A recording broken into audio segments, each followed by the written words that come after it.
महानगरपालिकेच्या प्रारूप मतदार यादीवरून कोल्हापुरात शिवसेनेने आक्रमक भूमिका घेतली। शिवसैनिकांच्या शिष्टमंडळाने महापालिका आयुक्तांची भेट घेतली। आमदार राजेश क्षीरसागर यांच्या नेतृत्वामध्ये ही भेट घेण्यात आली।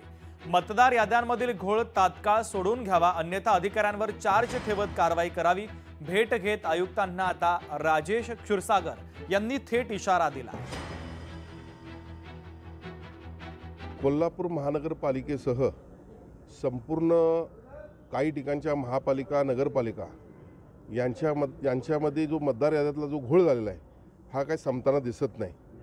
कोल्हापूर महापालिकेच्या 20 वॉर्डामध्ये तब्बल 4000 4500 असे मतदार एका वॉर्डातून दुसऱ्या वॉर्डात गेल्याचं आपल्याला निदर्शनास आलेलं आहे। बीएलओच्या माध्यमातून योग्यरित्या काम करून न घेतल्यामुळे या प्रकाराला आपल्याला सामोरं जावं लागतं। मग याला जबाबदार कोण?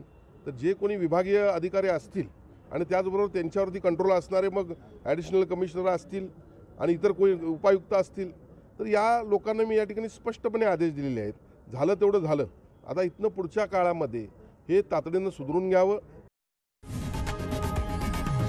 लोकशाही मराठी ऐका, पहा, जागरूक रहा।